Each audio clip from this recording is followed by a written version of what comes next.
इस दिल्ली में इस तरह के मुद्दे पर ऐसे आयोजन की जगहें भी बहुत सीमित होती जा रही हैं। अच्छी बात है कि प्रेस क्लब है जहां पर आकर लोग अपनी आवाज़ उठा सकते हैं। 1000 दिन से उमर खालिद जेल में हैं। 1000 दिन हो गए, ना तो ट्रायल शुरू हुई ना ज़मानत मिली। हमने तमाम बहसों में, कानून के फ़ैसलों में यही पढ़ा और समझा, अदालतों की टिप्पणियों में देखा और जाना कि ज़मानत अधिकार है और जेल अपवाद है। लेकिन 1000 दिन उमर खालिद के जेल में ही हो गए। और आज आप सभी जो भी इस मौके पर यहाँ जमा हैं, जिन्होंने ट्विटर पर लिखा है और आप सबके सैकड़ों मोबाइल फ़ोन के ज़रिए जो लाइव लोग देख रहे हैं, उन सब ने एक बहुत बड़ा काम किया है। पूरी कोशिश यही है कि उमर खालिद की लड़ाई भुला दी जाए, लेकिन आप सब ने आकर जता दिया कि लड़ाई भुलाई नहीं जा सकेगी। उसकी अकेले की लड़ाई अंदर की है, लेकिन बाहर भी आप उसकी यातनाओं को जो वो झेल रहे हैं उसे आप महसूस करते रहेंगे। हमने पिछले 9 सालों के दौरान राज्य की हिंसा करने की क्षमता को बदलते हुए देखा है। अब राज्य अपनी पार्टी, गोदी मीडिया और आईटी सेल के जरिए आप पर मानसिक हिंसा करता है, आपको बदनाम करता है। और इसकी शुरुआत अगर ठीक तरीके से देखी जाए, संगठित तरीके से देखी जाए, तो उमर खालिद से होती है। जब वो अनजाने में उन टीवी चैनलों के स्टूडियो में चले गए इस उम्मीद में कि इन चैनलों के ज़रिए किसी की बात रखी जाती है, किसी का पक्ष रखा जाता है, मगर जब तक वो जाते तब तक चैनलों ने अपना रुख हमेशा के लिए आने वाले 10-12 साल और न जाने और कितने साल के लिए बदल लिया था। तो उस गोदी media, IT cell, political party के ज़रिए एक पीएचडी के छात्र को देशद्रोही के रूप में स्थापित कर दिया गया। समाज की नज़र में उसे कमज़ोर कर दिया गया, जो पहले से ही कमज़ोर था। हमारी आपकी तरह पढ़ने लिखने वाला एक लड़का था जो नहीं जानता था कि उसके पीछे इतनी तैयारी से सिस्टम ने हमले के सामान जुटा लिए। दूसरा तरीका राज्य ने अपनी हिंसा का ये बदला,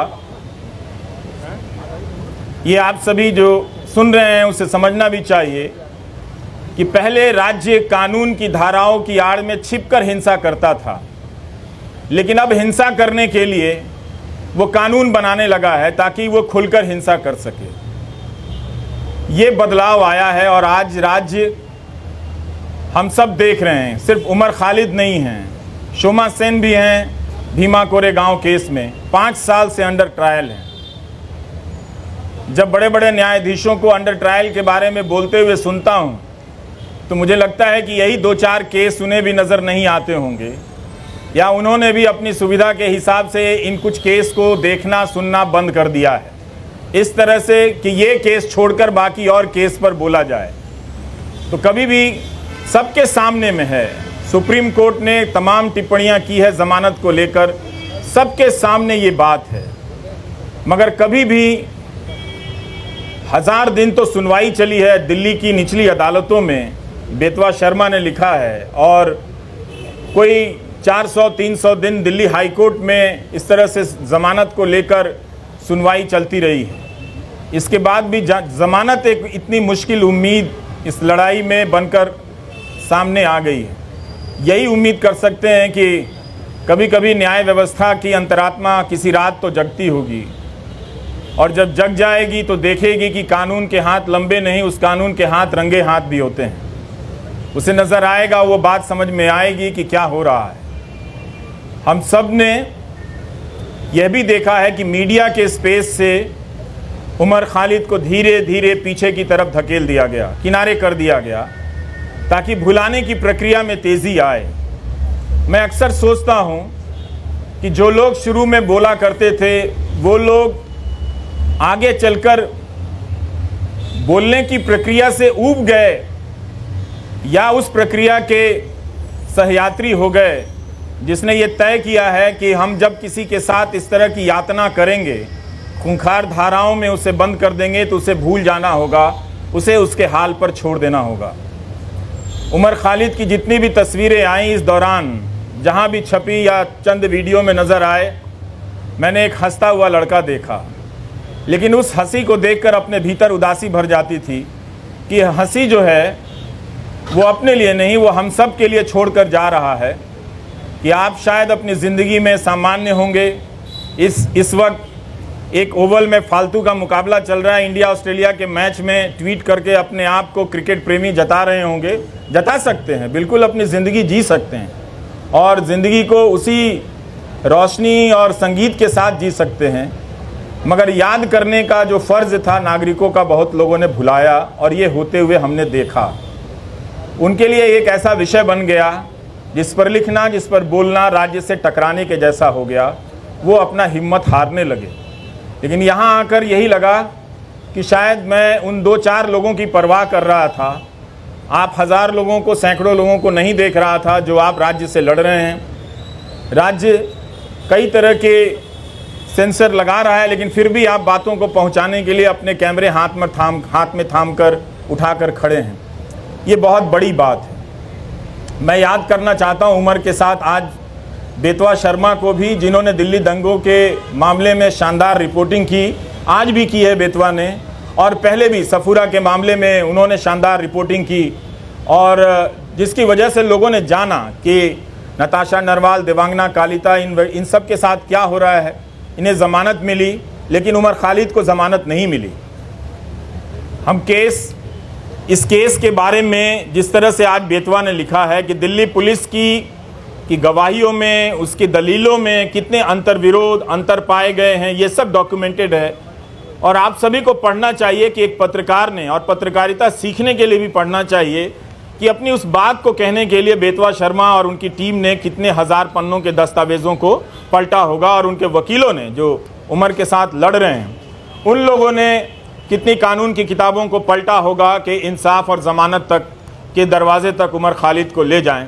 मगर लगता है कि वो दरवाज़ा, उस दरवाजे तक पहुंचने का रास्ता बहुत लंबा कर दिया जा रहा है, या शायद उमर खालिद के लिए ही बहुत लंबा है, या शोमा सेन के लिए बहुत लंबा है, स्टेन स्वामी के लिए तो वो दरवाज़ा कभी उस दरवाजे तक पहुंच ही नहीं पाए, इस दुनिया से चले गए।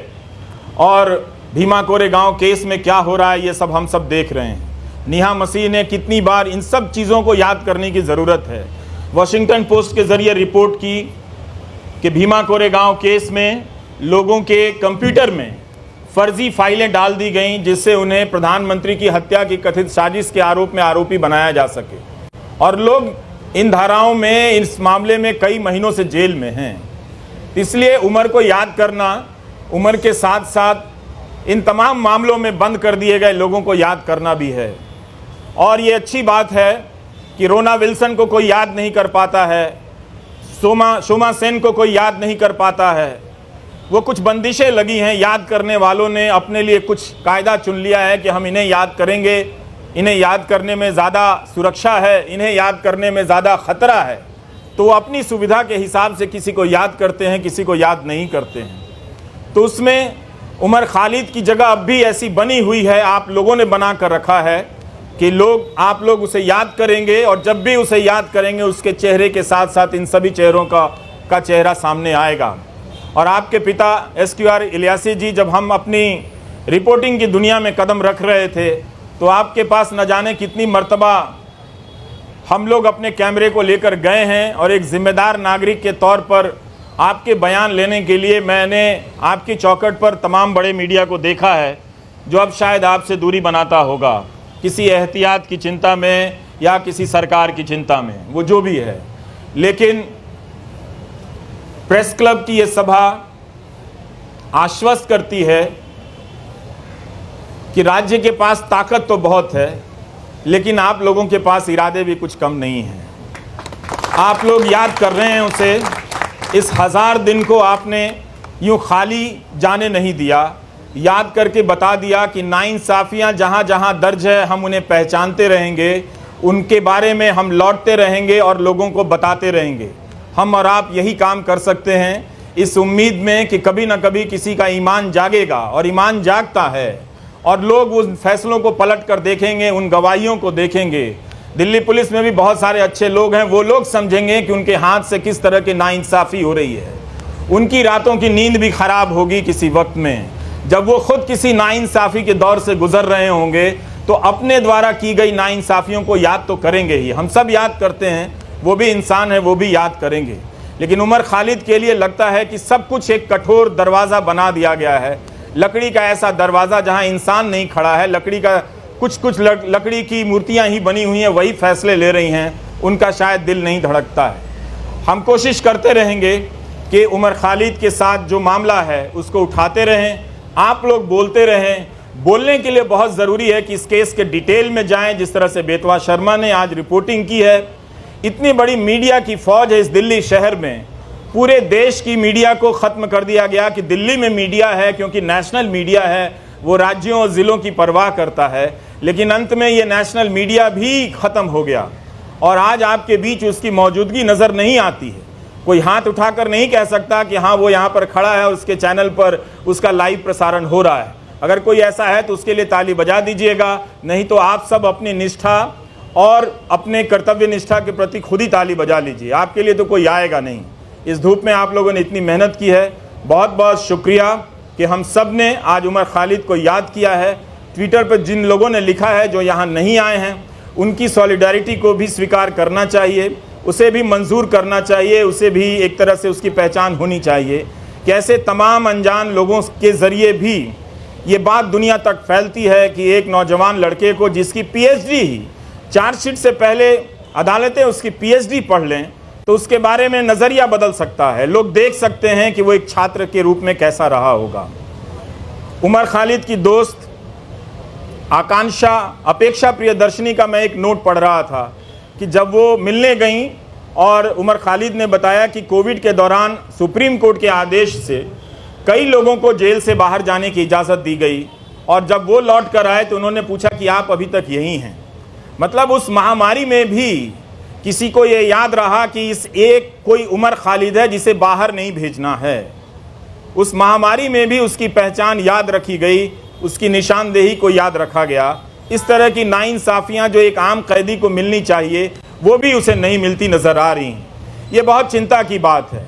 और जब तक ये है, अदालतों के मंच से बड़े बड़े न्यायाधीशों का बोलना हमें खाली सा लगता है, हल्का सा लगता है कि वे अंडर ट्रायल और अधिकारों की बात बहुत संजीदगी से करते हैं। कई बार ऐसा लगता है कि शायद वो बात कहने के लिए करते हैं, नहीं तो ये बात अपने फैसलों में ही पलट कर देख लेते कि जब सबके लिए वो फैसला हुआ था तो क्यों इस व्यक्ति के लिए, क्या वो व्यक्ति इतना ज़्यादा खतरनाक है।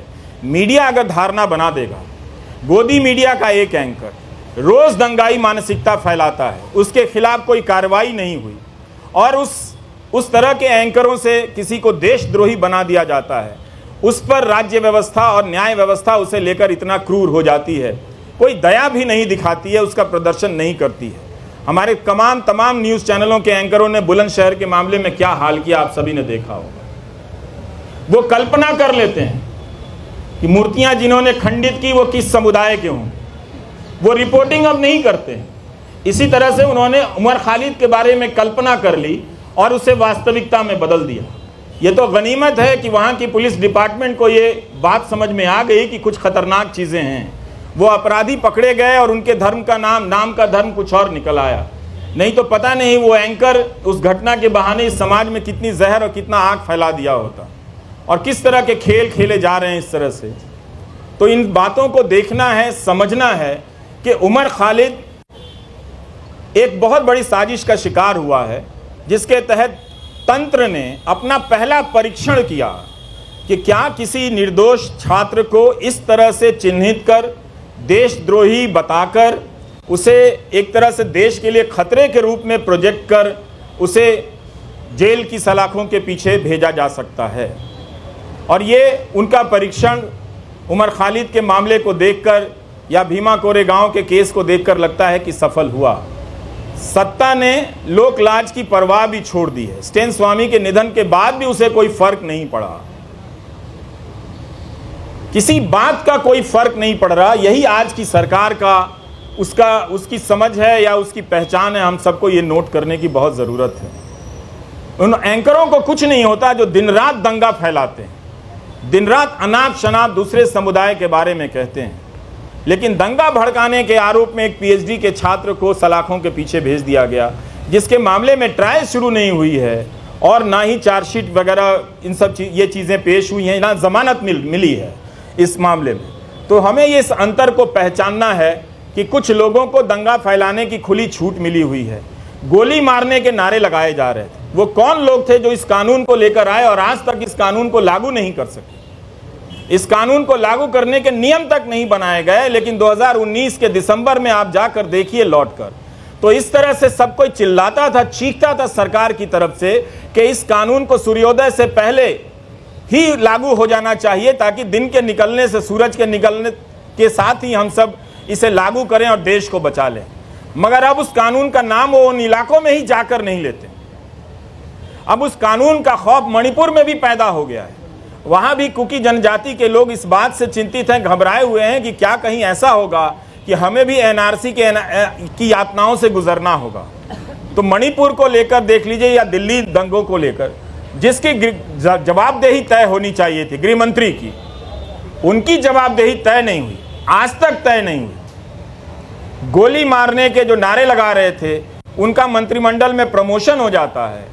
सुप्रीम कोर्ट को कहना पड़ा दिल्ली पुलिस से कि ये जो नारे लगा रहे हैं वो मेडिकल प्रिस्क्रिप्शन नहीं है।